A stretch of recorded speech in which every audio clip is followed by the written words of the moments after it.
Where is it? Where is it? Aha! Angry Meets Alex, 2015.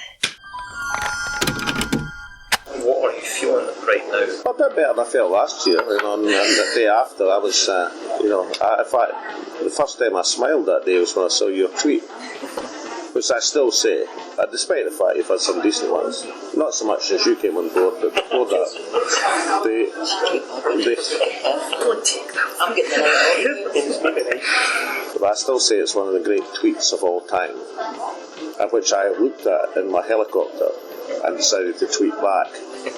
It's a bit like, remember that film, probably don't, you're not too young, Close Encounters of the Third Kind? Yeah. Well, that was a Close Encounter of the Third Kind, because that was the first time I'd made contact of any kind, directly, with the parallel universe. So, the great tweet was, I have not lost, I've simply repositioned the location of victory. That is a genius tweet. It made me smile for the first time.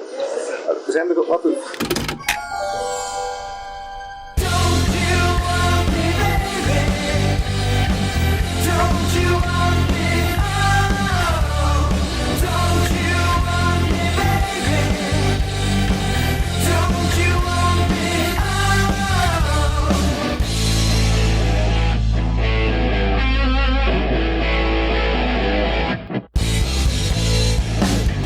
The Alibaba party.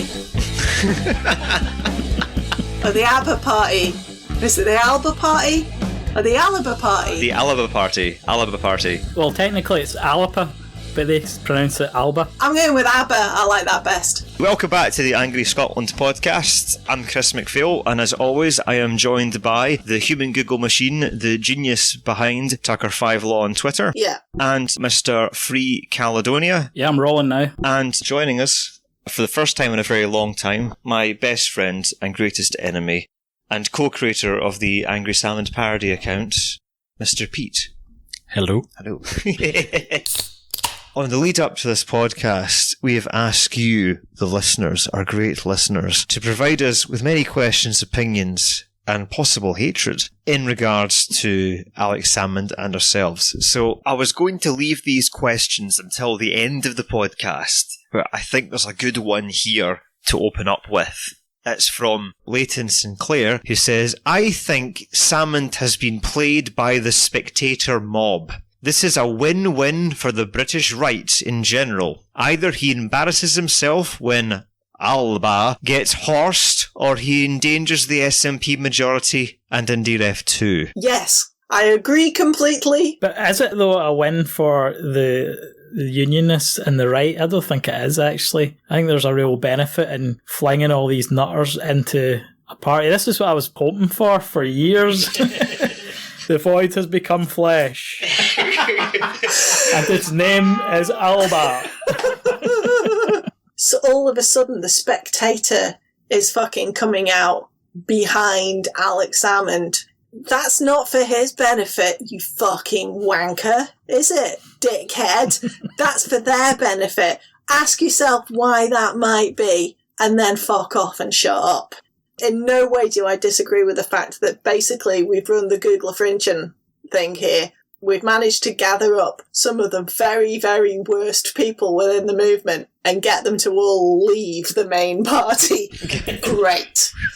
You go over there and you go and work out where the fire should be nasally inserted. That's brilliant. Thank you. Off you fuck. We'll be delivering the leaflets and winning this thing. Just in terms of getting rid of all these people, that's one, I think, fair criticism of Nicola Sturgeon, is that she's not been that strong in terms of dealing with some of the problematic people in her party and the movement generally. I know that she does say things occasionally, recorded videos of saying this thing's bad, that thing's bad, but she still get these people in the party as MPs even, and they're going on RT, they're writing for crazy bloggers like Wings and stuff like that, saying lots of transphobic stuff openly in the media. And I think Sturgeon's been a bit weak with certain people, that she's not been able to ditch them fast enough. We are here to talk about Salmond, but we should also talk about the origin of Sturgeon hate online.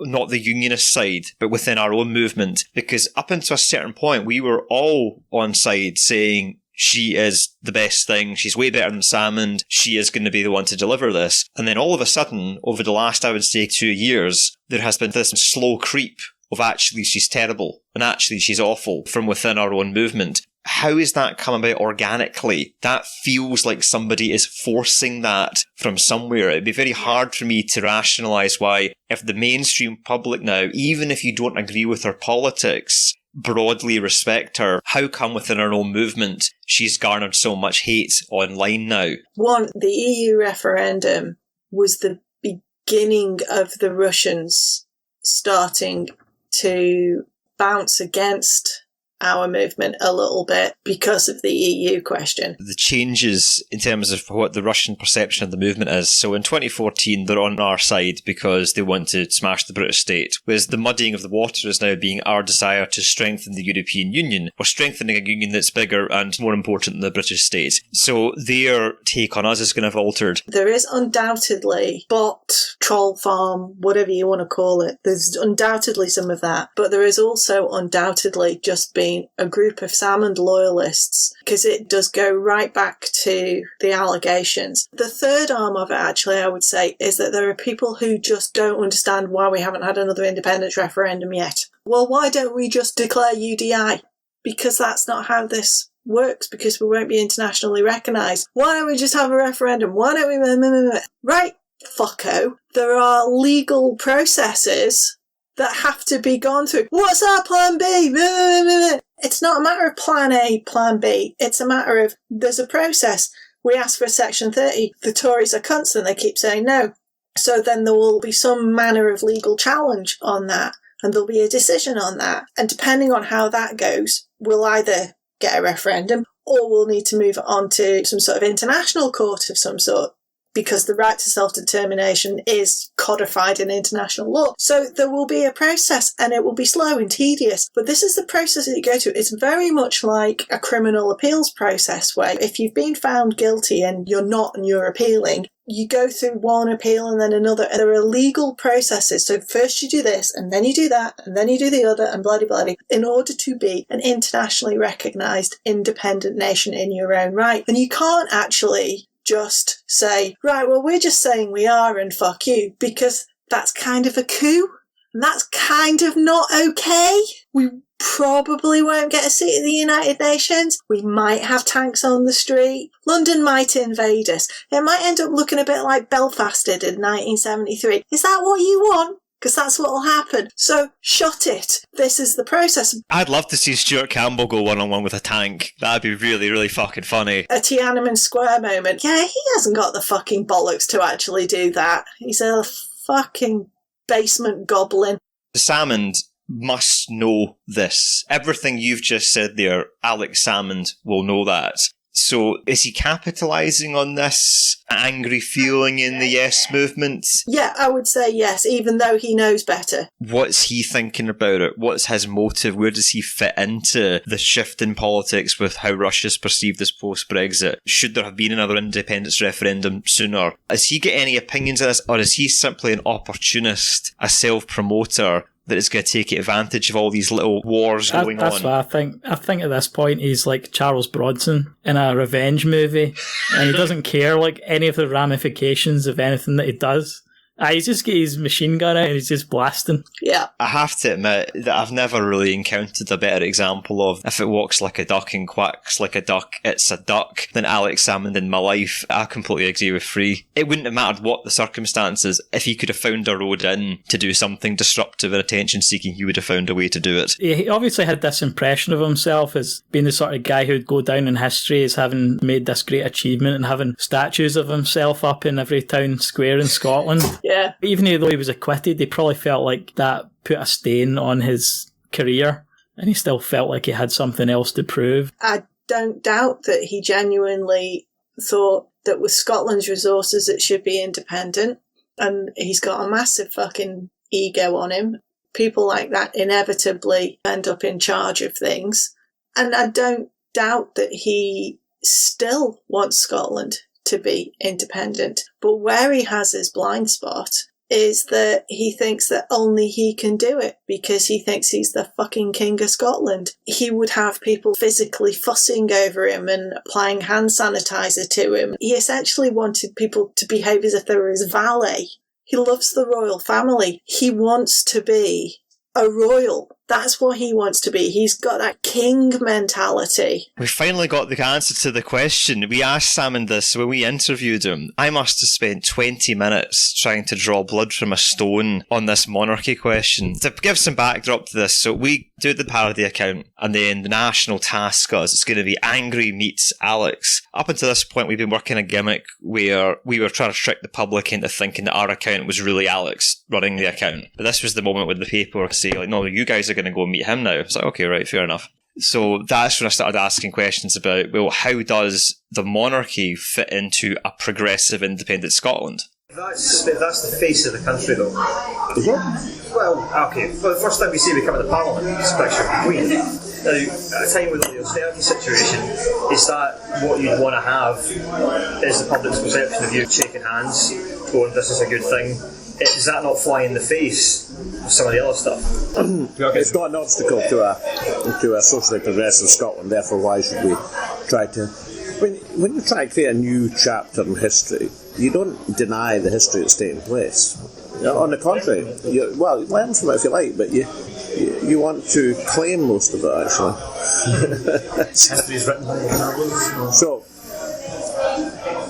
I think that's wasn't particularly one of the controversial decisions of the Independence White Paper. I think there are much more controversial decisions than that. I think the most we got was he liked talking about horses with Lizzie. And they would talk about the Grand National and all this sort of stuff. And I had the audacity to question his gambling tactics. And I got a polite but firm mouthful about how it's perfectly normal to bet a tri-cast in a Grand National, which wasn't at all what we were talking about. He just went on this great tangent about how him and the Queen are pals. They're talking about horses. And I'm going, well... Mm-hmm. Your question wasn't really answered, was it? Yeah, you would just change subject and just deviate away. But now, years later, I think you may, there, Tucker, have given us the actual answer to the question where he actually likes that as an idea. I mean, he had said he wanted to keep the monarchy. I don't think Nicola Sturgeon ever says very much about it, but it always strikes me from the body language and her very, very poorly concealed expressions on her face. But I don't think she gives a fuck about the monarchy. That could get in the fucking sea. But she's far too polite a person to say so. But the idea of having your staff members physically fuss over you. Prince Charles is known for this. His valet even puts the toothpaste on his toothbrush for him. I don't even like having my hair cut because having somebody fussing over me in that way makes me feel awkward. So I think it's all about that narcissistic ego. And yeah, he wants to be a royal. The first time we met him was in a Waterston's book staff room after his little book sign gimmick was done. Maybe the first thing he said when we sat down, or before we sat down, was, I thought one of you would have been a woman. Yeah, that's true, yeah. We queued up. I had to quietly go like, we're the angry Salmond people. And then he was like, I thought you'd be a woman. And then you responded quick as a hiccup, oh, there's still time. And I know, looking back now, I'm very glad that we weren't women, because I don't know where the fuck that would have ended up. I was hoping you'd be a buxom woman.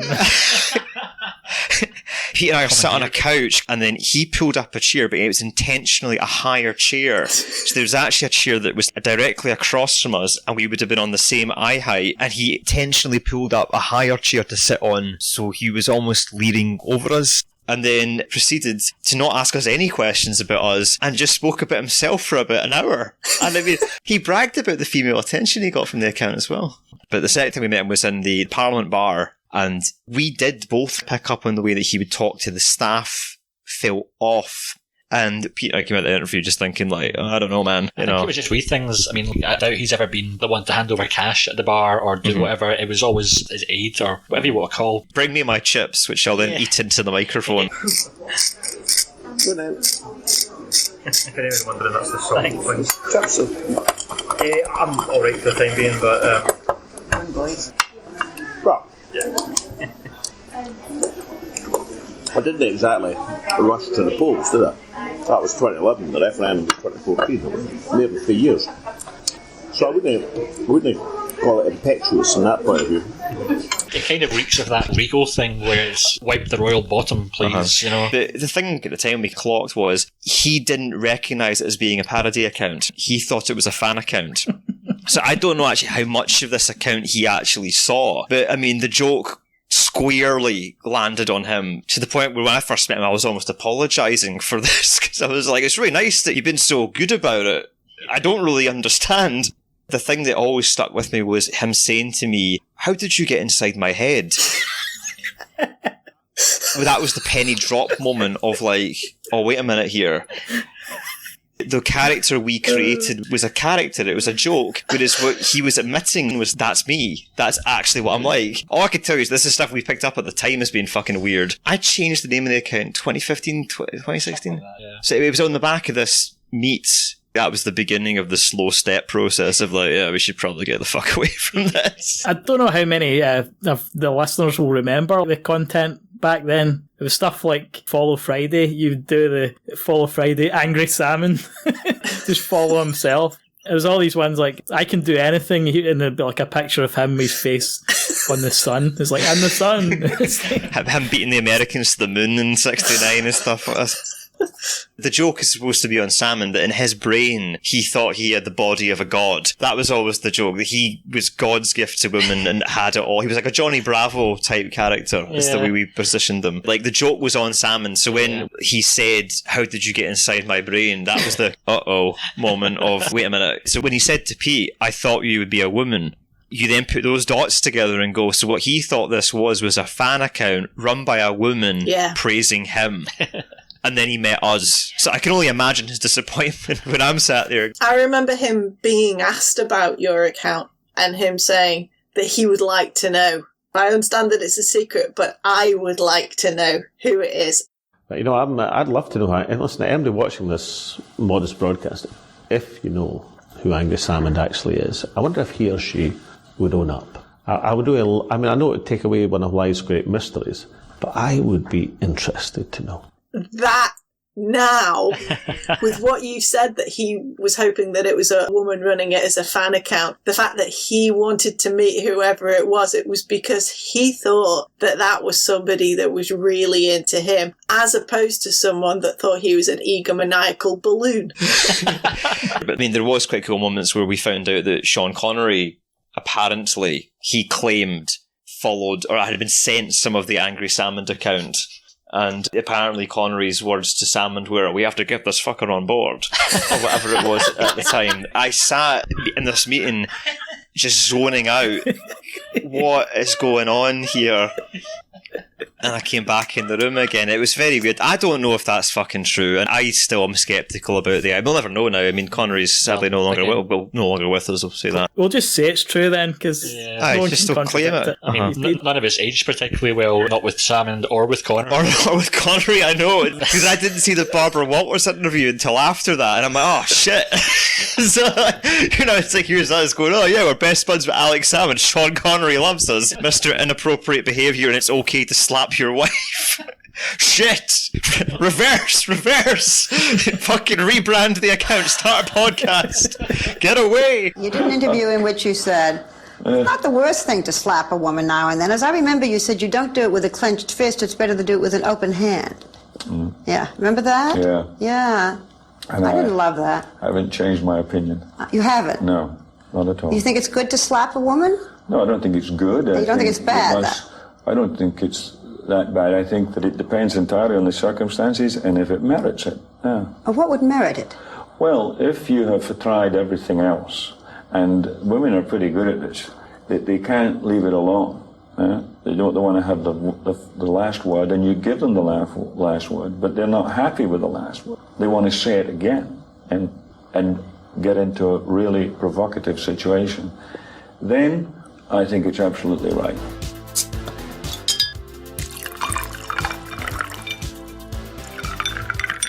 Let's just run this down of like the Alex Salmond story. He led the SNP in the 90s, didn't he? And then Swinney did for a brief, unmemorable period. There's rumours I've heard that Swinney actually did a lot of the work. Yeah. Actually, in that unmemorable period in the early 2000s, before he comes back. And then he leads into that parliamentary victory from there. Right, I don't know if there's any truth to that. Move aside, Swinney. Yeah. Go on. get out here, Swinney.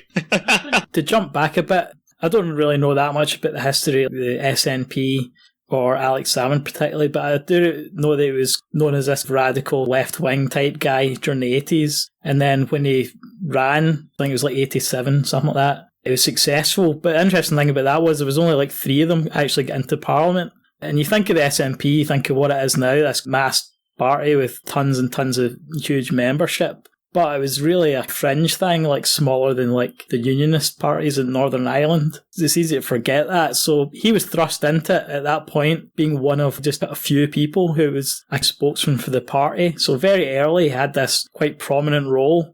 There was like a TV interview situation and we're looking for someone from the SNP, and he was quite a well-spoken person. He would often be the one that would be picked. So I remember from being a kid, I remember seeing him in television all the time. It was 2007, wasn't it, that they first took control, but it was a minority government. In 2011 they actually win an outright majority. And the 2007 uptick in votes for them is absolutely a protest against the Blair government. By 2011, it's now a protest against a Conservative government, because the Liberal Democrats going into coalition in 2010 with the Conservatives means that in Scotland, the Liberal Democrats absolutely hemorrhage votes, and the Labour Party are hemorrhaging votes. And so the Liberal Democrats are a bit weird. The Tory-ish people within the Liberal Democrats, they stay put, but a lot of the left within the Liberal Democrats moves to the SNP, I would suggest, because the Liberal Democrats are federalist anyway, and a huge swath of the Labour vote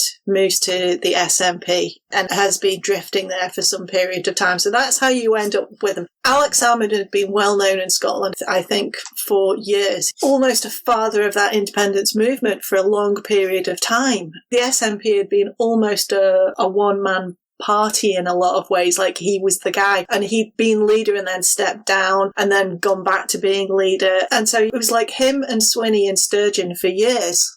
You're educating us here, because I'm now realising that we were teenagers when a lot of this was happening, so we wouldn't have had a clue. I didn't have Twitter back then, so I wouldn't have known what was going on. I would have had a MySpace page or something back then, so I'd have been completely out of it. I don't recall MySpace being particularly political, no. or Bebo. We were basically kids when this was all happening in 2006-07. I mean, I had my first job, I think, in 2006, so, I was not paying attention. I don't remember a single thing about 2006. I was going to say, we were drunk all the time anyway, so it wouldn't have worked. And even when we started the account in 2012, we just did it because we thought it was funny. But now I'm realising that we didn't have a clue who Salmond was for years, which also makes me think about the poor Gen Zs who must be out there going, who is this guy? So, yeah, I can understand from a young person's perspective, that's the perception. I have lived in Scotland since the mid-90s, when I left university. As anybody will have noticed, I'm not actually originally Scottish. And he was present in Scottish politics all of that time. But the SNP was kind of an unknown thing. Everybody knew that they were about independence, but the rest of their policies were not particularly well known. So they're sort of like the Greens, in that they're sort of a safe protest vote because they weren't tarred with any sense of being to the right or to the left. I mean, people used to make jokes about them being the tartan Tories, but also they'd got lots of progressive policies as well, and therefore it was very easy for people from just to the right and just to the left of centre to flood to them. So because they didn't need to be anything other than this one core thing, which is independence for Scotland, they became all things to all people. Well, yes, but they also became representative of the people that flooded into the party to do the work, and they were generally relatively centrist people, of whom I am one. But when they got that majority, I don't think most people, I would say even me included, realised that that meant we were actually going to get a referendum on Scottish independence. So in terms of leading them to that point, he should be given the credit of getting them that far. Is that down to him? No, because that's misconstruing the work of lots and lots of people. So you've got people who have been in that party doing the hard work for years and decades, of whom Nicola Sturgeon and John Swinney are the other two people who have been at the top of that for years doing that work. It hasn't been him doing the work and paying attention to those details. He's been Zaphod Beeblebrox and still is. Do you reckon the timing of Indy Ref 1, it was the right time to do it? You've got 2007, they're a minority administration. 2011, they're a majority administration. The referendum was held in 2014. So at that point, they'd been in power for years. The idea, of course, was that they gave them a good long run of a campaign. So, that campaign ended up being a couple of years long. By 2014, there'd been lots of discussion, lots of people had developed lots of little independent groups and blogs and things like that. And it really felt like a really good, organic, lovely movement. And that could only happen if you had a nice long run at it. Now, the problem that we've had since is that it's gone on so long that everybody started fighting. It's a team effort, but in terms of the timing of it, it was the right time to do it. Yeah. I've got no issues with the timing of it at all. Indy Ref 1 is then happening. It occurs, and he's the one pulling the trigger on it. He then loses it. Is there anything he could have done differently? How would you assess his leadership at the time? I don't think you can really be all that critical. The only thing that I would say is I think massive fucking slightly imperialistic idiot that he is, he sort of thought that the BBC and the Bank of England and all that sort of thing was all going to play fair and it was all going to be fucking cricket. And when it turned into an absolute fucking bar fight, he wasn't prepared for that. And I think that was partly an undoing. But really, we went from mid-20s in favour of Scottish independence to polling at one point over the line to getting 45%. I don't think there is very much criticism due to him for how that campaign was handled. The needle moved substantially towards a yes. People like Blair McDougall are out there, these leaders of the Better Together campaign. I mean, the needle, from my memory, more or less consistently moved towards yes.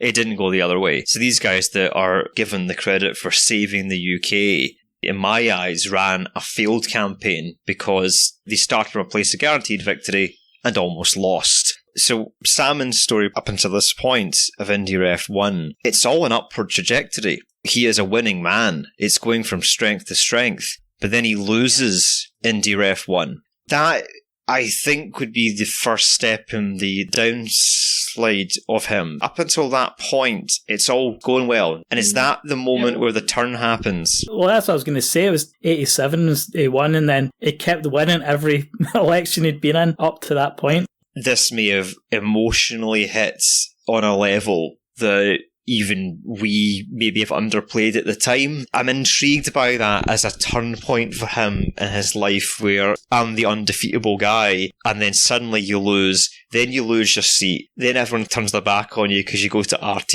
and then suddenly all these allegations hit. This isn't a defence of him, but it's an interesting psychological thing to discuss and wonder about what that meant to him at the time.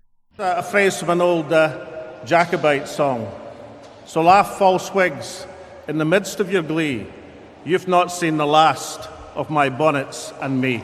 In his brain, Nicola Sturgeon may have been more of a placeholder. Ugh, if I'd known about those bastards at the BBC, if I'd known my currency union was going to be fucked, I would have won.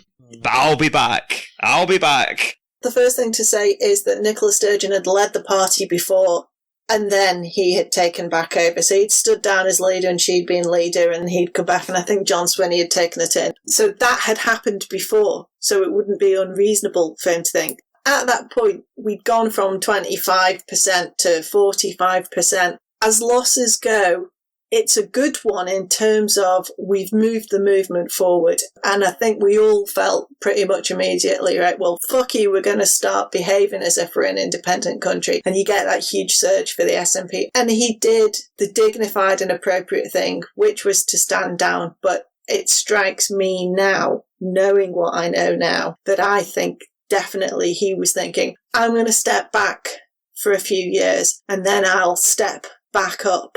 And I think in part that's because Nicola Sturgeon had always been somebody that was, you know, that kind of nippy sweetie thing that people say, which I find unbelievably fucking tiresome and sexist. And there was this notion somehow that she wasn't that charismatic. I think he thought that she was somebody that did the work and he thought he could trust it with her. Here's where the Mary Black point comes in. So Mary famously pointed out, and I think she actually reiterated this recently on Twitter, that upon her going down to Westminster, one of the first encounters that she had with him was advising her to get a makeover.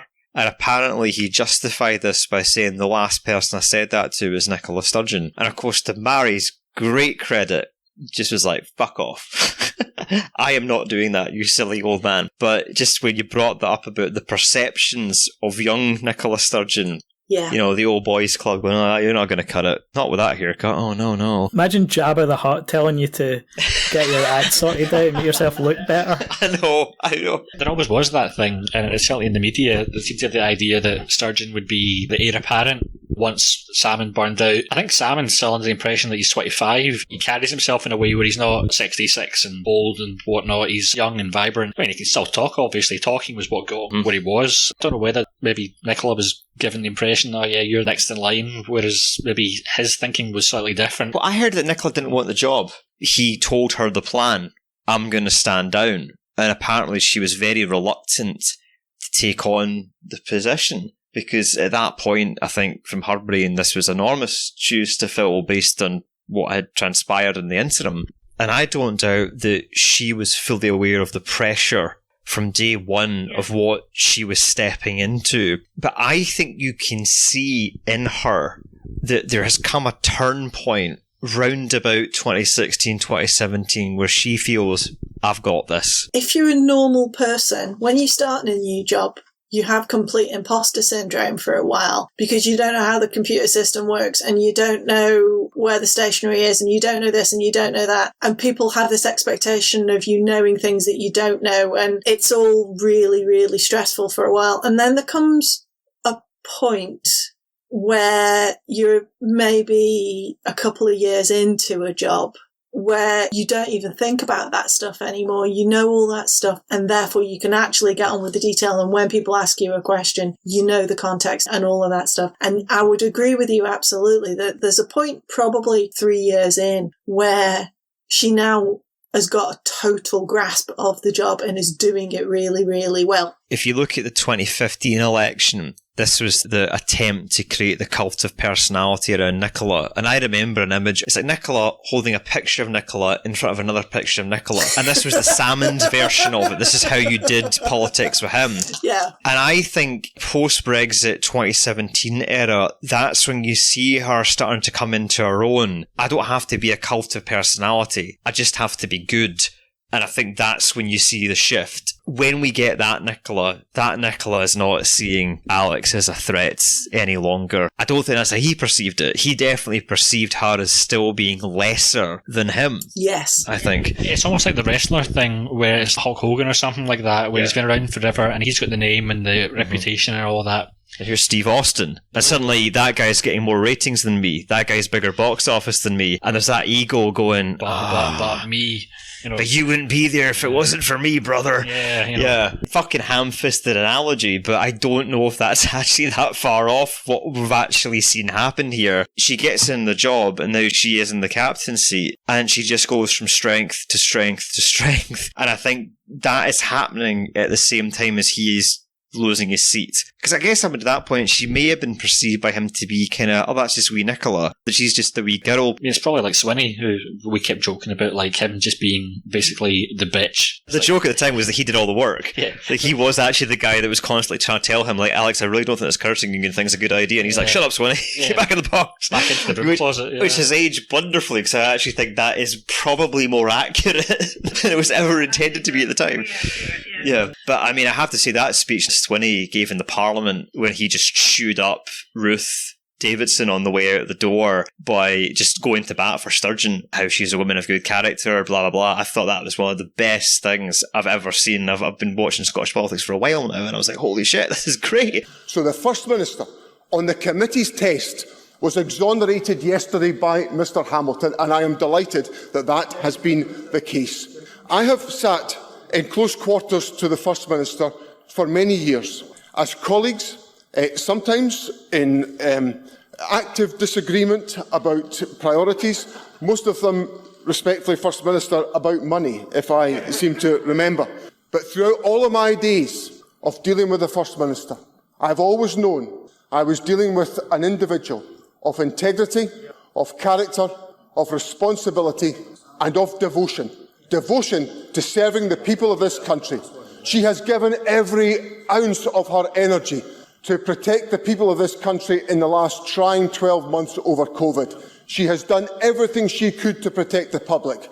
And the last thing she deserves is this grubby motion from the Conservatives, and I invite Parliament to chuck it out at the first available opportunity.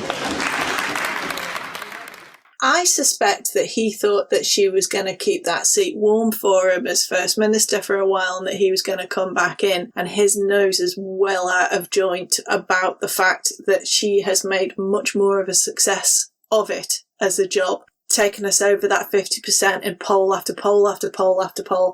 I just had this idea of the song, you were working as a waitress in a cocktail bar when I met you. You were working as a waitress in a cocktail bar when I met you. I picked you out, I shook you up and turned you around, turned you into someone new. Now 5 years later on, you've got the world at your feet. Success has been so easy for you. But don't forget it's me who put you where you are now, and I can put you back there too. This guy thinking, you would be nowhere if not for me. You owe everything you have to me. This goes back years, and we've not spotted it until quite recently. And see, once he lost his seat in 2017 and he was marginalised, and she's just risen and risen and risen in public estimation. I swear that he thought that she was going to keep that seat warm for him and he was going to come back. And as it's become apparent that that's not going to happen, he started to resent it. So what does the loss of his seat mean in 2017, I guess, is the next question. Firstly, it removes any reason for him to be in front of a camera. And so then comes the fucking festival show and RT.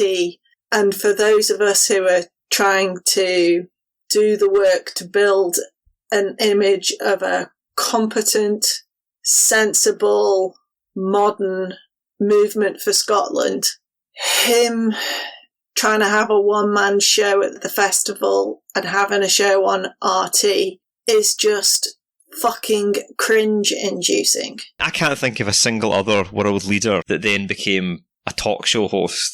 RT is particularly bad. It's really bad. But even that step alone, it's not doing The Office that you held a great service. It makes it come across more like I did The Office to get to this. And actually, I just really wanted the celebrity and the attention that comes with being the Alex Salmond Show. It's rather Trumpian, isn't it? Exactly. Yeah. How much of this has all really been about the politics and how much of this has been about the ego? And that's the blur. Where is that line where it stops being about him and starts being about a political goal? Where is that line? Did you see Nigel Farage has started a Cameo account? Oh, yeah. The bit where he's in the tree. It's so desperate and it's almost sad.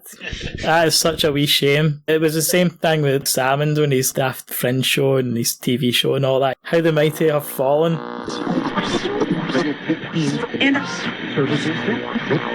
you hear me?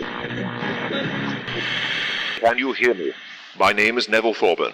I am the MI5 handler of the Angry Scotland podcast. As you well know, they are our greatest ally. Their first mission, back in 2017, was to write an article for the national newspaper saying that Alex Salmond's decision to take a show on RT was bad. To read the article in an abridged form, I will now defer to captured Kremlin asset, George Galloway. The Alex Salmond Show, or ASS, has really taken a spanking in the press. Incredibly, the former First Minister of Scotland is now joining the likes of conspiracy junkie Jesse Ventura, alleged two-time woman molester Julian Assange, and Sandy Hook shooting denier, Alex Jones, as an RT regular. This is not to say that Salmond is in any way as deranged, but taking such a position will offer his long-time critics plenty of ammunition. Oh, well done, George. That was marvellous. When are you going to release my fedora? The fedora is dead, George. No! When Alex got the show on RT, we wrote an article in the National, and then I believe the following week we had the phone call, your services are no longer required.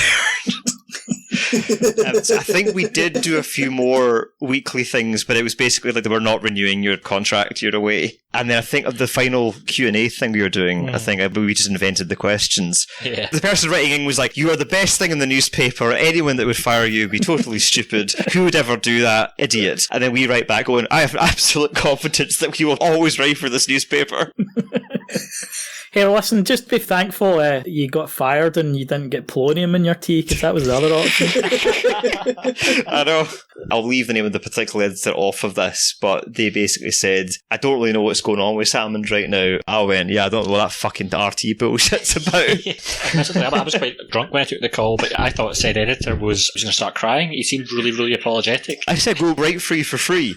We don't do this for the money. We've got regular jobs, and I don't think he quite knew what to do with that. It was like, oh, right, okay. Certainly for me, it was the opposite. I was just like, yeah, cool, thanks. It's been all right. And he's going like, yeah, I know, I'm really, really sorry to have to do this. I'm going, mate, it's all right. It's okay. Don't worry. It's okay. Don't worry about it. Don't worry. It's fine. But the image of like Alex with like a gun to his head on the other, fucking get rid of him now. Mr. Salmond's service for the propaganda outlets of a hostile foreign autocracy does indeed evince a lack of judgment, self-respect and shame. Well, even the current leader of the Scottish National Party, of course Salmond's own party, expressed her doubt. Had I been asked, which I wasn't, I would have advised him to seek another channel to air the show on. But of course, Alec is not currently an elected politician and he's free to make whatever decisions he wishes to make. Nicola came out about the RT thing as well, and that maybe to come back to the Salmond rivalry thing, and she dunked on him for that. I think she said it's not the channel I'd have picked. So he gets an RT. RT is literally only present as a media presence in this country to stir shit.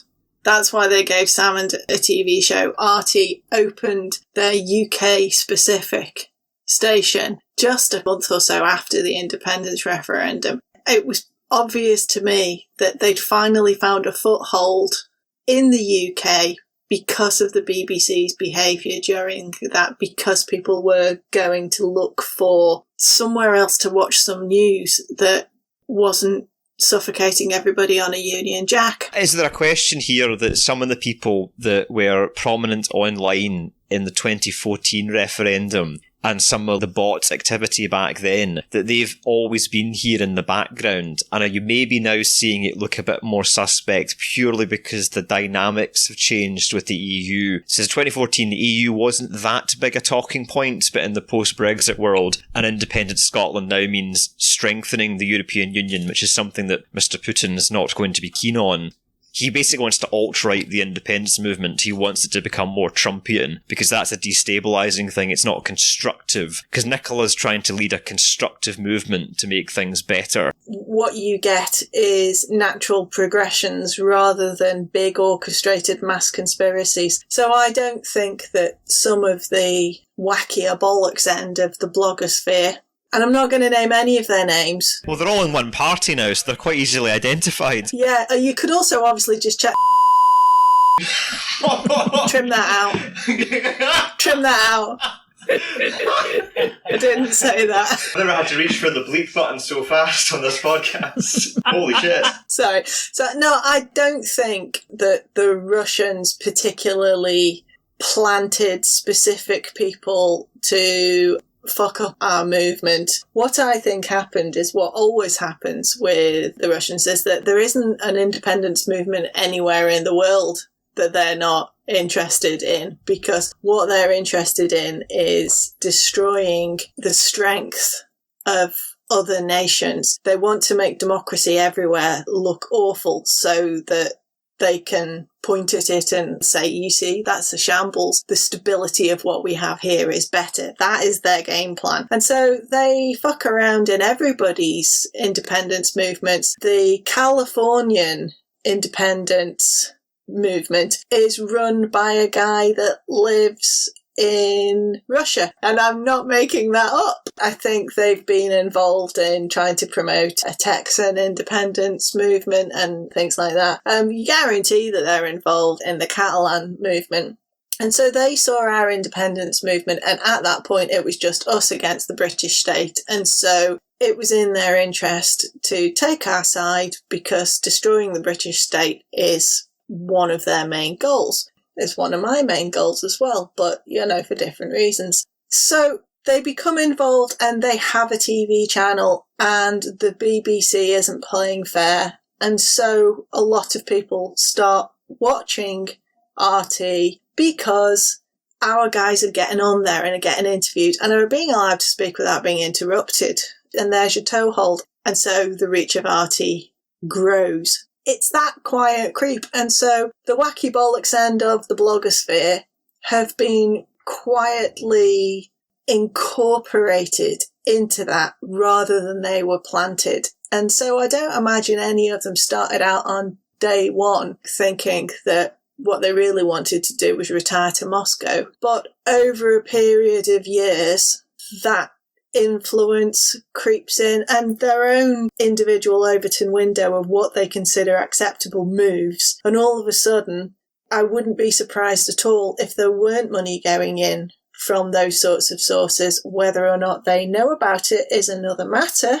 It's not that difficult to make something look like organic donations. Following the conclusion of an internal investigation, I can confirm the Scottish Government received 2 complaints in January in relation to Alex Salmond. I note that the former minister has indicated his intention to challenge the actions taken by the Scottish Government. His statement contains significant inaccuracies, which will be addressed in those court proceedings. These allegations date back to Alex Salmond's time as First Minister in Scotland, which ended back in 2014. The one which broke this story was detailed in a Scottish newspaper, comes from a woman who used to work for him. She says that back in December of 2013, in the First Minister's official residence in Edinburgh, that Alex Salmond invited her into his bedroom and touched her inappropriately for several minutes, and she says she had to ask him repeatedly to stop. There is another separate allegation about which little detail is known. Alex Salmond denies both these claims, and indeed that lack of knowledge goes to the heart of this separate legal action that he's taking against the Scottish Government over its handling of the case. He says he's been given no details about these allegations. The allegations hit. You and our pal were sat outside your local pub. You were out on the picnic benches, and I came over with the paper and put it down. And all 3 of us sat there, and we just went, that's not a shock. No. My general take at the time was simply, if he is innocent, I will not be surprised. But equally, if he's found guilty, I will not be surprised. I think anyone who's looking at that and going, oh, bullshit, it's a conspiracy. I mean, and there probably were some like that, but you're going like, come on. Yeah. Because there were the whispers about or whatnot. Yeah, I can say that there are people within journalism that told us directly that it was more or less, quote unquote, common knowledge that there was something going on with. And there was an auction we were invited to where Alex had to auction off pink berries and sunglasses and fucking signed newspapers of our bullshit column with our fart jokes in it. Pete is there with our pal Katie, who we miss very dearly. Please come back to Twitter, Katie. You're amazing. And we were there, and then you and Katie went out for a cigarette, as you're about to smoke now. So you missed this. But I had to witness Alex Salmond put on the pink berry and the glasses, and they're auctioning like fucking paintings and shit, like actually stuff of value in the context of this. And he gets up in the berry and is waving our newspapers around trying to hawk this shit like, he's that cheeky chappie from the internet, you all know him, to crickets. Like, dead silence. But before that happened though, in the building, there was the bar area, then the bit where the auction was happening, and we pulled his PA person to our side. I think you were next to me. I pulled her aside in the bar and said, look, we've heard these rumours. And I said, if it's getting down to our level and we're two nerds from the internet you might want to get your man on this case, because if this breaks in the media, this is going to be a really, really fucking big deal. And she just dismissed it. The sort of take was like, oh, whatever, fucking shut up. That was a long time take that Alex is as Alex is. And that was a part of his success for a while, that's who he was. He was outspoken and brash and, he just was kind of like that, yes. Yeah. So come back to the point here that when the allegations came out... My reaction was that I worked on the assumption that there would inevitably be something to it, but I didn't know how much of a thing it was legitimately going to be, and that it was obvious that any chink in the SNP's armour was going to be a gold mine to the unionist press. I remember our friend Katie. Do come back to us, Katie. I do remember Katie saying, if you think this is just going to be some gropey nonsense, you're mistaken. And I've always remembered that because in my brain, I thought it could be anywhere from just being a bit inappropriate in people's spaces. And I've worked with people like that where coronavirus is a fucking godsend because those cunts have to stay 2 fucking meters away from you now. Fuck off. No, I don't want to give you a cuddle just because I haven't seen you for 3 weeks. Get to fuck. Sleepy or otherwise, I want no cuddle. Yeah, all women know these guys, right? It could be anything from that at one end to proper nasty predator, and people have been covering up at the other end. And I've got no way of knowing because I don't have any information at the moment. So keep an open mind and see what it is. And you think it's right at that moment of the Me Too stuff and Harvey Weinstein. The vast majority of women have had these experiences, and we've all collectively went, do you know what? You can all get to fuck. We've had enough of this. And so there was this worldwide movement. And so you do find yourself thinking there will be an awful lot of behaviour by men that's being tolerated that's suddenly getting called out. Not inappropriately, quite rightly so, but it could be at the lower end of the spectrum. So I was waiting to see, and you just think, oh, for fuck's sake, mate, what have you been doing, you fucking dickhead? That was my thinking, just what have you been fucking doing? And he is smarmy, and he does fucking love himself, so I could completely see him being that kind of guy who fails utterly to take into account that he's not actually catnip. And so I could see where it could be on that spectrum, and I was just waiting to see. And I was disappointed and I was angry, and I worked on the assumption that there would absolutely be something to it, but I didn't know how much. The story breaks. He's then asked for comment, and his response was, I need more information. You don't get to see the evidence, you don't get access to statements, you don't get access to witnesses. He says he's been given no details about these allegations. And my rationale in my head was quite simply that if somebody put a microphone in my face and said, Chris, have you ever sexually assaulted somebody at work? You would just go, no. I wouldn't require any further information. So that was the cue for me. This is not going to be a case of innocence and guilt in an absolute. There's going to be a spectrum of wrongdoing here. And then it's over to the court to decide where that fell on the criminal end of things, And what I wasn't clear on, because nobody could at that point,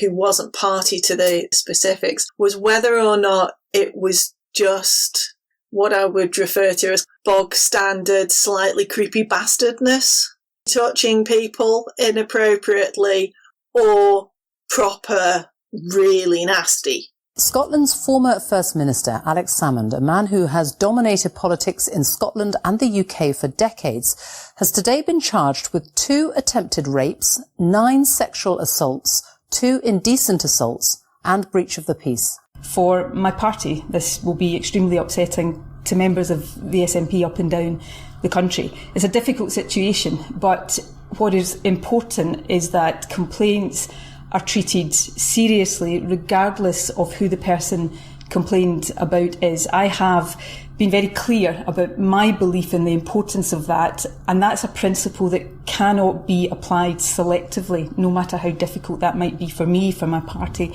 or for others. He thought that she would organise to do this by mediation or something like that, and she declined to do so, quite rightly so, in my opinion.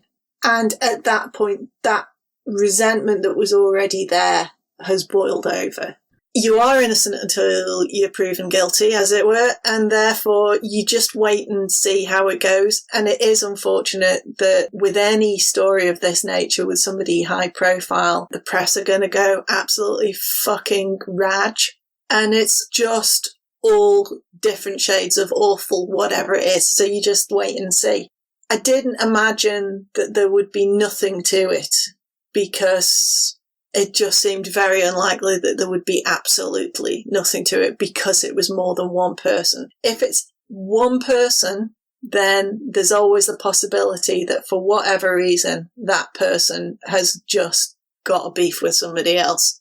But when it's more than one person, then you're looking at a course of conduct of behaviour. He's Scotland's former First Minister, now on trial, accused of sex crimes. He's lodged a special defence of consent for 4 of the charges. Day 1 of his trial heard from one of 10 women accusers. Alex Salmond's accuser said she managed to push him away, get to the lift inside Butte House and make her exit. She said she felt hunted, humiliated and embarrassed. She said she didn't tell anyone because that would have been the ultimate humiliation. He has other women, she said, and I didn't want to be considered as that. The bottom line to me is simply that the jury did not consider this behaviour to be criminal, which is very common in these cases, but admitted inappropriate behaviour took place. There was a time he was the most powerful politician in Scotland, but for the last 2 weeks it's been a jury in control of his future, and now they've cleared Alex Salmond of sexual assault charges. And although he denied the allegations, he gave me his account of one of the incidents complained of, which he said he had apologised for at the time. What he described constituted, in my view, deeply inappropriate behaviour on his part. So there isn't really a way to spin this to make him okay or acceptable to have remained in politics in the aftermath of it, would be my take. I worked at a cinema once, and there was a guy that we had there briefly that was sexually harassing staff there, and it never got police involvement, never any court issues. He was just fired. Fuck you, get out. And in an HR sense, that is, I think, the bare minimum of what you're looking at here. And I think, therefore, he does not have a place now, in my opinion, in public life based upon what he's admitted to. And, you know, Nicola's statement towards the committee, that seemed quite clear that whatever he told her, she found absolutely horrifying and could not defend.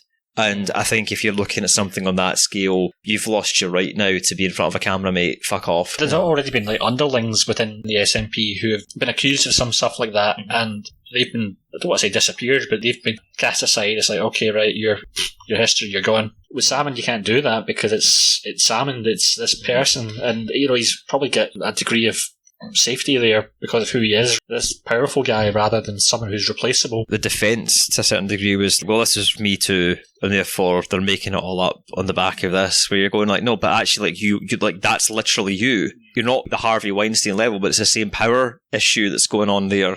He could have walked away from that not guilty verdict and taken that away and just gone quietly away. He could have walked away at any time. I mean, really, when he stood down as First Minister, it was probably the time to walk away. If we can go in an alternate timeline, if any of this horrible shit never happens, I think if he had stood down and had basically just, with dignity, gone into the background, maybe occasionally appeared in a sort of John Major type of way, where you see him once a year and it only pops up when shit's really hit the fan. So say after Brexit, that might have been an appropriate time for him to reappear. But with every decision he made, the aura of anything good around him just diluted and diluted and diluted further. So even before you get to what happened with the court case and everything else, even the decision to take the show on RT depleted his value, I think, in so many people's eyes. And I think it's that complete inability to know that absence makes the heart grow fonder. And sometimes, in order to keep your star quality, you need to not to be in the spotlight every fucking second. It's not the gambler's approach. I mean, Salmond, in his personal life, yeah, he talks about his fondness for gambling and whatnot. And not to get into all Kenny Rogers territory, but You gotta know when to hold him. You gotta know when to fold him. Yeah. Yeah. I mean, it wouldn't be like him just to go gently into that good night. Mm-hmm. He's always got to come back. The gambler doesn't say, well, maybe not. The gambler says maybe, goes for it. And, just from a psychology point of view, it's like you're not giving the audience the opportunity to miss you, because as soon as he went, it was, here's the book tour, here's a stand-up thing, here's my TV show. Again, before we get into the horror show of what happened then when all the allegations came out against him, already there was a feeling of, right, this is done. Alex Salmond has asserted that there has been, and I quote, a malicious and concerted attempt to remove me from public life in Scotland by a range of individuals within the Scottish Government and the SNP, who set out to damage his reputation, even to the extent of having him imprisoned. These are incredibly grave charges. He has made claims, or he appears to be making claims or suggestions that there was some kind of conspiracy against him or concerted campaign against him. There's not a shred of evidence about that. So this is the opportunity for him to replace insinuation and assertion with evidence. I don't believe he can, because I know what he is saying is not true, but the burden of proof is on him. And if he can't provide that evidence, he should stop making these claims about people, because they are not fair. The people he is accusing of this are not just women who brought forward complaints, first and foremost, but also people who have given years, sometimes decades of loyal service to Alex Salmond. It's not fair to make these claims unless he has the hard evidence to back them up, which I don't believe he does. What the fuck was the conspiracy theory to begin with? Because I couldn't keep track of the damn thing. It kept moving and shaping and changing. Schrodinger's Sturgeon. This was the thing that was absolutely infuriating to me, was that Sturgeon had both covered up Alex Salmond and then not taking care of him. So depending upon whether or not you were in Camp A or Camp B, she needed to resign because she'd covered up for him and she'd known about it for much longer, 3 days, or because she hadn't actually dealt with it appropriately and she'd tried to have him arrested and all the rest of it, and it was a big conspiracy to get rid of him because he was a danger to it. So to unpick the second one to begin with, the idea that Alex Salmond was a political danger to Nicola Sturgeon from where he was by that point is laughable. Only in his own mind was he. And this comes back to what I was saying about thinking that I think that he had hoped that he was going to come and take that crown back. So in his mind, assuming that he is going to once again be First Minister and that she is trying to prevent him from doing so, this is the source of her not coming to his assistance. Her own political ambition is the source of her not coming to his assistance. I don't imagine for 1 second that Nicola Sturgeon actually felt politically threatened by Alex Salmond at that point. I don't think she's full of herself, but I don't think she's an idiot either. I think she knows what her profile is and how strong she is. And whether or not she's comfortable with that or not is another matter. But I think she just probably found it tiresome, if I'm honest with you. I know I found it tiresome, but I certainly don't think that she felt politically threatened by him in that way. So I think that's a product of his imagination. The other reason that Sturgeon needed to resign was that she'd known about this and covered it up. Now, I'm going to say that I don't believe that for 1 second, because I think people who do this sort of shit are very, very good at identifying victims and compartmentalising their lives. Because it's kind of a bit of a psycho move. And I'm not saying that Alex Salmond is a psychopath the way I think Boris Johnson is, but I think he's a narcissist and there's a lot of crossover in these diagnostics. What I think happens with people like that is that they are really good at identifying people who are vulnerable, shall we say. People like that are really, really good at identifying who they should try that shit on with and who they shouldn't.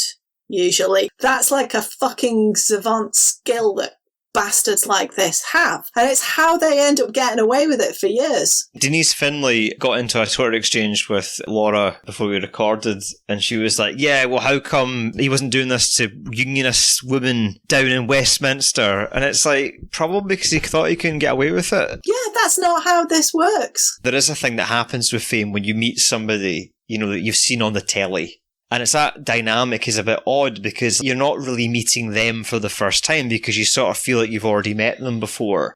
And suddenly this is the god of yes. He is the king. So people are going to interact with you differently if that's how you're being seen. Now, for most humble, normal human beings, they're like, don't fucking do that. That's really weird. I'm just a normal human being. Whereas I sense that for him, it's been a case of like, yeah, I'm kind of into this attention I'm getting now. Kind of a big deal. Yeah. That misread of what has been maybe respect / affection for his political accomplishments has maybe gone further. I don't think he actually sees anything he did as being bad, because I think that his brain is not receiving the information in a way that a normal person's head would. It's a lack of boundaries. It's a lack of appropriate boundaries, a failure to understand the power that he wields. So you can imagine that for people who have been working within the SNP to further that cause of Scottish independence, when greeted with his inappropriate behaviour, they face not only the dilemma of this is something unpleasant that has happened to me, do I want to go through the process of making a complaint about this and having to relive it and talk about it and all of that bundle of unpleasantness that inevitably accompanies something like that. Piled on top of that, you have the notion that if you do this, you have a feral unionist press that is going to seize on it if it's found out about, and that this could bring down the thing that you are campaigning for. So you are perhaps doubly inclined to keep fucking quiet because it can undermine what's going on. And then there's this worldwide movement where women are going, do you know what? Fucking stick it up your hole without lube. We're not having this anymore. And he's not in power anymore, and he's not an MP anymore, and he doesn't have a place in the party anymore. The shine's started to come off him, and you think, actually, do you know what? Maybe now we can speak about this. And so you do come forward to speak about it because the dynamics of that moment have shifted. And the issue possibly for him is that for a variety of reasons, he has been managed and other people have seen it for what it is, but he himself hasn't seen it for what it is because he is almost incapable of seeing himself as others see him. I suspect secretly he knows who he is, just like Trump does. This sort of stuff usually comes from a place of real psychological weakness. The more drama this man has going on in his life, the less reflection he has to do. Everybody has known somebody like this. Their life is a mess. It's endless drama, and it's due to their own poor decision making. But they're often people that have extremely low self-esteem. They're actually not okay with who they are. So it's a case of just shit stir, cause drama. And he seems to have surrounded himself with a series of enablers. The enablers of the bloggers that are encouraging the bad behaviour, and now it's become a vicious loop with them because now his bad behaviour is encouraging their bad behaviour, and the whole thing's just getting more and more fucking toxic. The pattern you see there, where you see these toxic individuals that are basically enabling each other to go, it's not us, it's definitely not us, definitely not me, it must be them. And that's the pattern. His inability to register how negatively he's made other people feel. That's the problem, that no one's actually stopping to think, if that happened to me, how shitty would I feel? The not all men thing is annoying because, of course, it's not all men. I mean, what a fucking profoundly awful place the world would be to live if it was all men, right? It would be fucking hell out there. We would have rounded you cunts up, put you in a cage, be extracting semen fucking centuries ago if it was all men. But a lot of good men coast when you could be doing more. In terms of Sturgeon covering up for him, I mean, I listened to almost all of her evidence to the committee, and there was a point at which this whole fucking 3 days corridor bullshit crystallised for me perfectly in terms of being able to see exactly what I think had happened. So the one thing that she said, and she was obviously choosing her words incredibly carefully, was that Alex was a difficult man to work for. And what I took from that was that she meant that he was a rude and abusive, like verbally abusive, sweary, temper tantrums kind of a guy. I suspect people had put up with that because there was an idea that he was somehow a great man and was indulged in that. And that when Alex Salmond's representative had stopped her in the corridor for what gets described as a meeting, but is clearly somebody just grabbing her elbow as they pass in a corridor in an opportunistic fashion, that when he says to her that there have been complaints about Alex, complaints about abuse and Alex, she is primed like a fucking Darren Brown victim to plant that on Alex has been shouting and swearing and being a prick. And that's where her brain goes. And it gets parked in, Alex has been swearing at people and I'm going to have to fucking say nice things to them and deal with this shit yet fucking again. I've had 20 years of Alex swearing at people and me having to go and apologise for him. When that meeting with him takes place a few days later and she actually finds out what it's about, you can imagine that, as she herself describes it, that has fucking scalded onto her. Because at that point, it becomes a much more horrible thing. And so when she's asked, when did you first fucking find out about this? It's then. Because it is then. It's very much I didn't realise it was going to be about sexual harassment claims because I just thought it was going to be about him being verbally abusive fucking monster. Neither's a winner for you, Alex. Neither of these things is good. I found the moment where she described when he came to her house, that moment where she's describing that this is someone that she has trusted. Yeah, okay, he's a bit of a dick. Yeah. But when he then explains what he's alleged to have done, but also he admits to this to a certain extent. This is not my words, this is Nicola Sturgeon in front of that committee. He said, admits to aspects, let's put it like that. Nicola's reaction in front of that committee, it was so true to how you would feel upon finding out that a close friend had done something that you, within your own morality, could not defend or justify. And I suspect strongly here the conversation has gone wrong in Alex's mind because Sturgeon's react like a human being. That's not part of his plan. He came there, I think, suspecting, I'll tell her this. She'll understand. Because he's seeing it from his point of view, whereas Sturgeon saw it from the woman's point of view. And my take on this is that she has gone clearly, no, actually, that's massively fucking inappropriate. I'm not defending that for a second. He took that as a personal attack on him and was like, well, you've betrayed me. When you actually break it down, I think that's all she did was go like, these are my principles and I cannot, in good conscience, go along with what you are asking me to do. And that is heartbreaking for her based on what their relationship was. So this is where the horror of the committee comes in. For all of that to be lost, so the complainants were completely lost in this committee. Her psychology and placement mentally was completely lost. All that mattered was that man's ego. And I had to watch hours of this shit.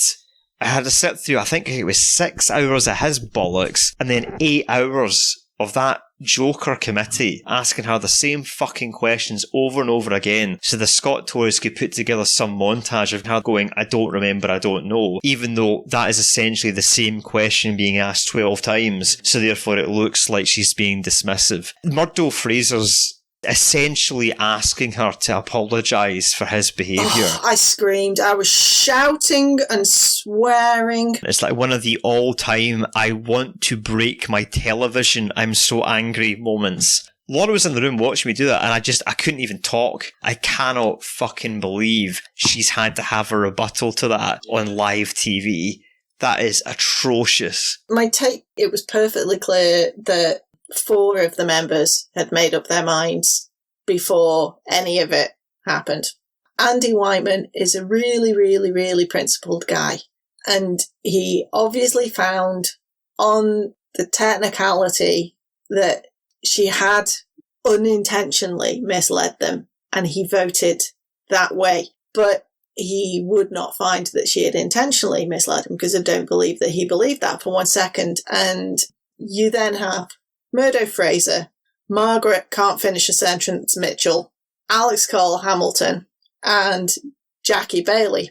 That had the potential to be some seriously tedious bollocks. 8 hours of listening to somebody be asked about what is essentially a problematic HR issue. But instead, because they just couldn't fucking help themselves, because they hate it, because they're jealous, because they know they can't win an election, because there's just this desperate urge to get it, and they're all fucking salivating at their chops because they think they've got something with this 3 days and they're going to make a big fucking thing about it. And because they just couldn't fucking help themselves from creaming their own pants about it, they fucking ruined it. All they had to do was be professional and boring, and they would have come away from that evidence session with nobody having really paid that much attention, and they would have been able to write what they wanted and the press would have run with it. But instead, with their naked opportunism, what they did was give Nicola Sturgeon the opportunity to say, no, I won't answer for a man's wrongdoings. And the result of that has been thousands. 10,000 plus have joined the SNP on the back of that. And they're all now highly motivated a handful of weeks before a really important election to get out and do stuff. Do you think that's the outcome that Murdo Fraser wanted? So let's use some pro wrestling psychology here for a second about the roles of the heel, the villain, and the babyface. So here we have an 8-hour handicap match. It's one woman versus 4 unionists. It's a 4-on-1. And Nicola survived it. I mean, I used to watch her on live TV debates and go like, holy shit, like, she's good. But I mean, to watch her for 8 hours keep that shit up and not missing. The sheer endurance contest that would have been, nothing cemented her abilities more than that committee appearance to me, because it was like every gun is coming to bear on you right now over subject matter that is of an incredibly personal nature, that is incredibly sensitive and deeply emotional to you, because there was a couple of moments where she had to go, and that's all I'll say on that, because, you know, you could hear her voice beginning to crack, and for 8 hours she took it and she fired back. I mean, how you could not respect the tenacity of that appearance is beyond me. Am I right in saying by profession she'd be a lawyer? That's correct. She was at Learnerdrum Chapel, I believe, actually. Just that's up the road from us. So, I mean, she's skilled at doing this, but I still think the point stands. You know, I'd love to see a Murdo Fraser or a Jackie Bailey go through 8 hours of live television being grilled like that by a biased committee. Well, Margaret Mitchell could do it. She would just give one answer for the entire 8 hours. 8 hours long. I'm struggling to try and remember a bigger political own goal than that committee has provided for the opposition parties. This was like an open goal for them. Sturgeon herself and the SNP have admitted they absolutely screwed up. It's not really debatable. They ended up having to pay out £500,000. And, you know, obviously the whole process had to stop. You know, the allegations couldn't really be processed fully because Salmond had taken them to court. So, yeah, they screwed up massively and they've admitted it. But yeah, exactly like you're saying, Tucker, now people feel a great deal of sympathy for Sturgeon that maybe they might have not had, you know, a few weeks ago. Most of the women I've spoken to, particularly, and, you know, friends and family, they've said they didn't particularly like her before, but now having seen her being put up against that and been asked to apologise for this guy's behaviour, they're saying, well, she's done nothing wrong here. She might have forgotten about a meeting or the processes that someone further down the line from her didn't get right. Technically, she's not done quite the right thing, but at the end of the day, she's not put her hand on anyone. I couldn't quite remember something right. That is very distinctly different from Tony Blair lying to a parliament about Iraq having weapons of mass destruction, or Boris Johnson being down there almost on the weekly now, misleading parliament intentionally. These are malicious misleads. In Sturgeon's case, as Freeze perfectly articulated, mistakes were made. They fucked up. But there's no indication to me that these mistakes or errors were made maliciously. There is no evil intent behind it. And I've said this about the SNP a lot, where even things like named person, which was extremely controversial at the time, it wasn't handled well. That's fair. But I don't get the impression that they were going, let's do 1984, fuck you. And that presentation of her as being the devil, it hasn't worked. Yeah, it's a stupid caricature that you see the Tories using all the time of this cartoon baddie. But it just doesn't bear scrutiny when you actually see it's just like general slight incompetence in the background stuff that could happen in any business or organisation. Did you forget to go to that meeting? Yeah, but you've like massacred millions of people. Is this really the same thing here, buddy? You know? This is the thing, isn't it? I mean, like, anybody that has worked in a large company, if you fuck up, the worst possible thing that can happen is that people in some other tier of the company find out. So everybody covers their own arse and fucking tries to conceal the fact that something has occurred.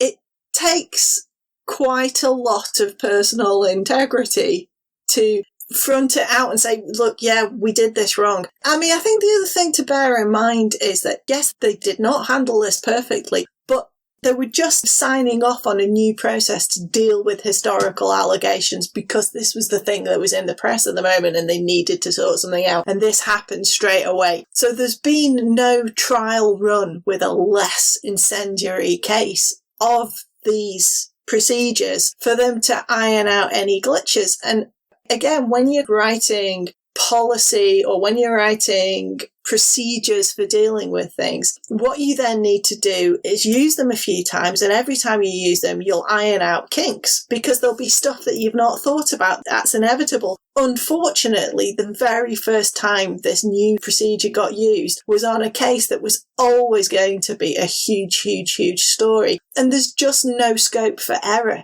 And that's not possible in the real world. I agree. It sounds like the Titanic. Here's the evacuation procedure we've drafted for this. But we didn't really anticipate to hit an enormous iceberg on the first voyage and blah, blah, blah. And this is it. It's like this procedure they've drafted has ran into Alex Salmond. But the point surely has to be, if you had not acted inappropriately, none of this would have happened. So therefore, on the whole, I could not figure out with any of this, what was, if there ever was one, a consistent narrative of the conspiracy, because it moved on a daily to weekly basis depending on the circumstances. Yeah. I think you could probably look back at historical posts, and I'll keep it vague, but the blogger members of that party, one who may be in jail by the time this gets released, I think looking at their posts, the indications seem to be that Nicola knew, so they're all lying. Everyone's in on it. And this has been like a planned hit on Salmond.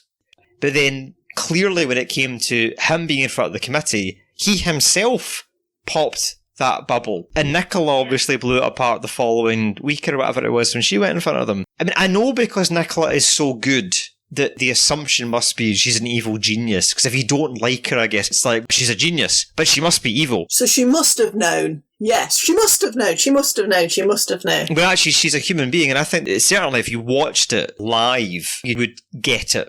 You would completely understand what had happened to her, who she is, what her mistakes are, because there were mistakes made, but not in the way that it was being framed by this conspiracy theory blogger malarkey. The end game for Salmond is, by coming back, following these allegations, following the admittance of inappropriate behaviour, how can you justify being in public life? How can you justify the conspiracy theories that got you to this point?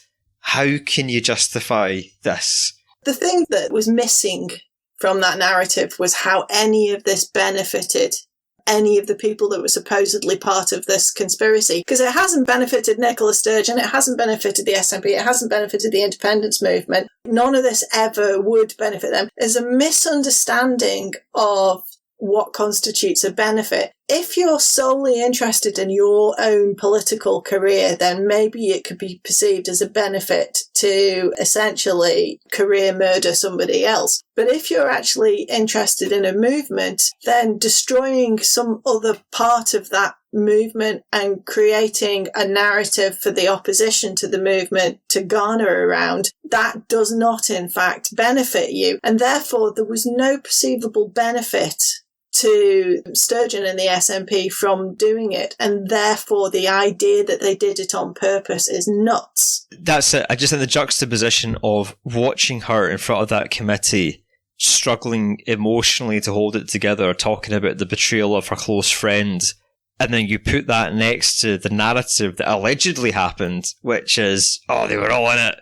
Yeah. Even though there's no benefit, there's no rational motivation behind this. Nothing at all. No. Come on, guys. If you watched this live, it was clear what the fuck was up, what happened. Any other good conspiracy theory, so I'm not saying these are true, but even the Diana one, the JFK one, you're like, well, the motivation's kind of there. Whereas here, there just isn't a logical motivation. It's a very poorly crafted conspiracy theory. It doesn't make any narrative fucking sense. So what you're back to is the lawyers saying, which is that if the law isn't on your side, argue the facts. And if the facts aren't on your side, argue the law. And if neither the facts nor the law are on your side, pound the table.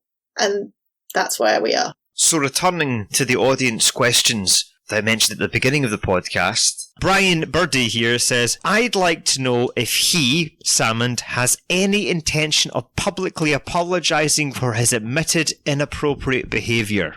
No.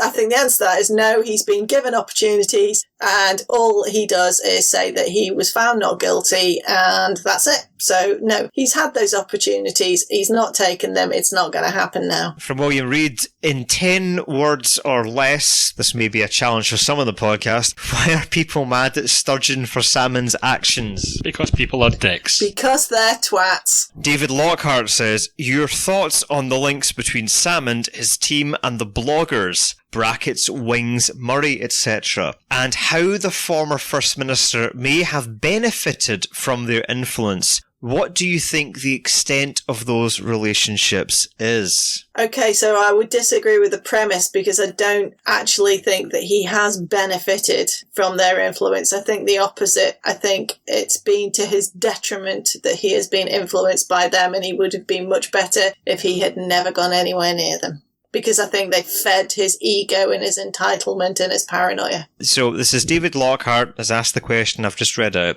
Southside Girl has chimed in. The Southside Girl says, I'm very interested in that question. Did Salmond tell Wings, Murray, etc. the names of the women involved in his prosecution? If not, who did he tell, and how did that result in the bloggers claiming to know all the names in advance of the court case? Okay, so I would hypothesise on this only that he may have done. Something that I remember from the evidence that Sturgeon gave with regards to the initial two allegations were that Alex Salmond knew who one of them was because he knew exactly what the incident referred to and had apologised to the person in question and thought it was all dealt with. And I think that's the one that was the vomit, sleepy cuddle. The other incident, she said that he had been trawling through the social media account, the Flickr account, looking for who it was. So he knew the date and he was looking for who was at that event to see who it could be. And that was one of those things where I think, right, so logically speaking, whatever the behaviour was, it's something that he must have done relatively often because he couldn't immediately think who that was. He had to go trawling through images to see who it was he did it to on that occasion. It didn't make sense otherwise, because if he hadn't done anything at all and it was a completely groundless claim, what possible good could it do you to go through the photograph archive of the event? Because it could be any of those women there if it was a completely groundless claim. Hence the I need more information thing from before, where it's like he's going...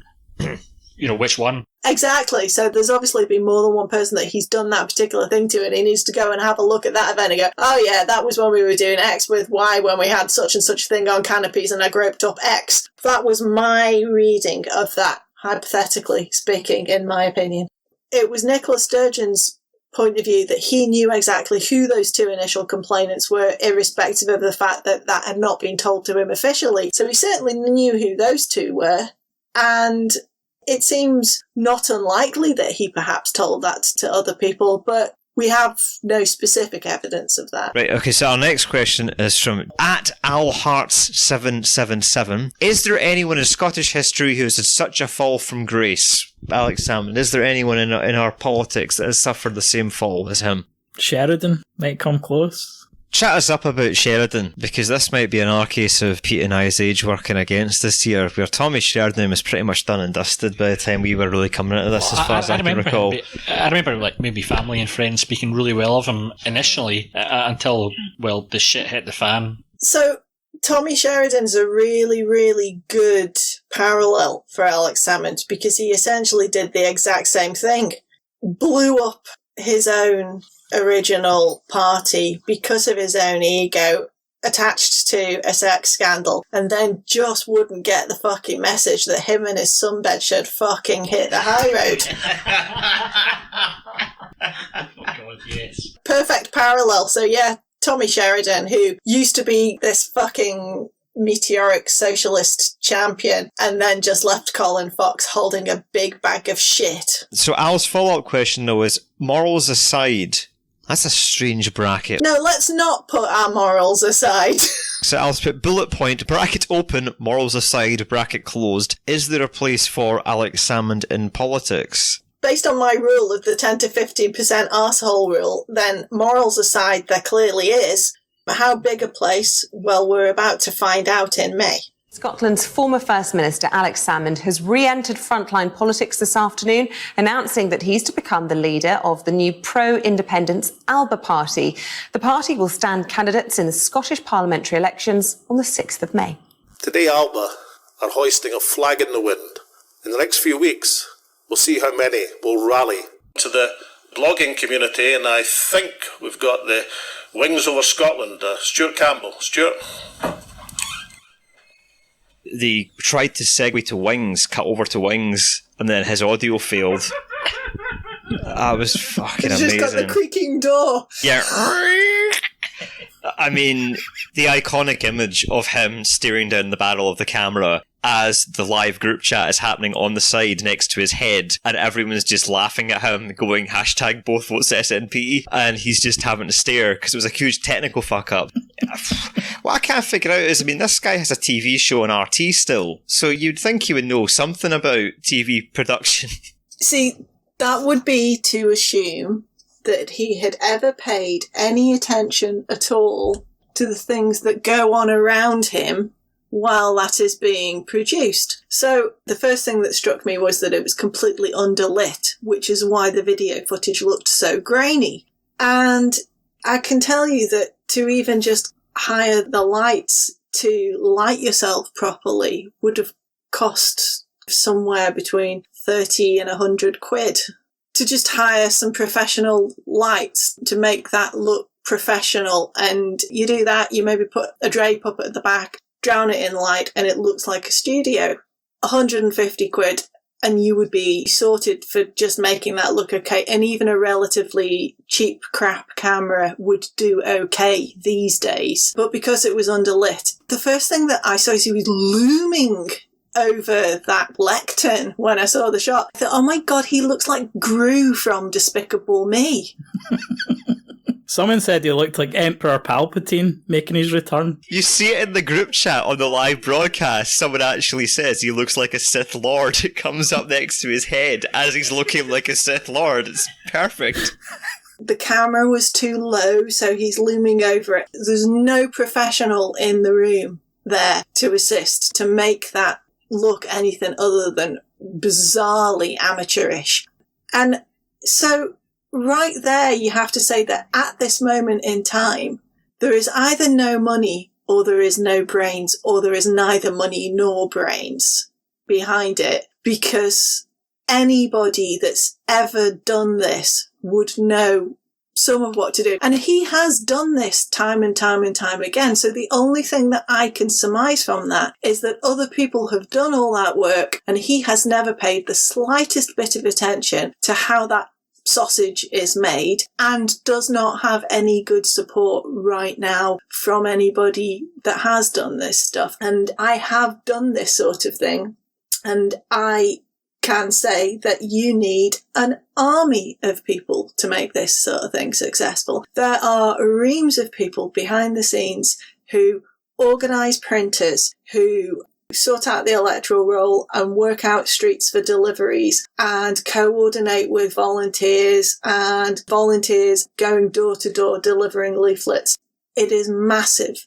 And I severely doubt that the sort of gobshites who have gone into this, I really, really doubt right now that they've got very many of the quiet, diligent people who do the work behind the scenes, because that's not the appeal of this. It definitely seems to me that the bloggers that have been the main support and promotion mechanism for this have likely taken a payday, because it was months in advance of this when the whole Nicola is the devil PR campaign began. And I just can't believe that any of these guys are doing this for free. You'd have to be utterly insane. They are, though.